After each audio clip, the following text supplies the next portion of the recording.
আচলতে এইটো খুব আমাৰ সকলোৰে কাৰণে বৰ লজ্জাজনক এইকাৰণে যে MLA হওক মন্ত্ৰীয়ে হওক তেওঁলোকে আজিকালি দেখোন কিবা সামন্তবাদী প্ৰভুৰ দৰে কথা ক'বলৈ আৰম্ভ কৰিলে। তেওঁলোকৰ যাৰে মন্ত্ৰীৰে সমষ্টি হওক বা MLAৰে সমষ্টি হওক তেওঁলোকে নিজৰ জমিদাৰী বুলি ভাবে, তেওঁলোকৰ নিজৰ পৈতৃক সম্পত্তি বুলি ভাবে আৰু তেনেকুৱা সামন্তবাদী মনোবৃত্তিৰ সৈতে গণতান্ত্ৰিক পৰিৱেশত তেওঁলোক আচলতে কাম কৰাৰ অযোগ্য।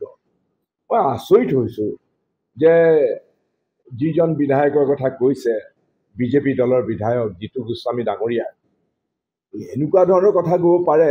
ডাককে এইটো কথা ওলাই পৰিছে যে ডক্টৰ হিমন্ত বিশ্ব শৰ্মাৰ সাংগু পাংগু তেওঁলোকৰ যিবিলাক মানে শাসন কৰা দলটোৰ যিসকল বিধায়ক তেওঁলোকক গৰম ভাতৰ ধোঁৱাই খাইছে আৰু তেনেকুৱা ধৰণৰ কথা ক'বলৈ আৰম্ভ কৰিছে। মোৰ ক্ষেত্ৰতো ব্যক্তিগত পৰ্যায়ত তেনেকুৱা হৈছে। মই জাগিৰোডত মিটিং কৰিবলৈ গ'লে মন্ত্ৰীৰ গুণ্ডা বাহিনী আহি পেলাই মোক পিছে পিছে যায়, মোক প্ৰতিবন্ধকতা কৰে, চিঞৰ বাখৰ কৰে, অপমান কৰে।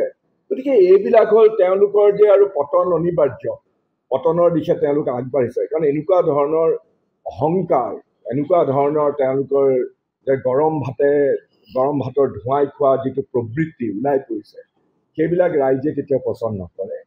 আৰু মই ভাবোঁ আমাৰ সাংসদ শ্ৰী ৰকিবুল হুছেইন ডাঙৰীয়াই সঠিক কামেই কৰিছে।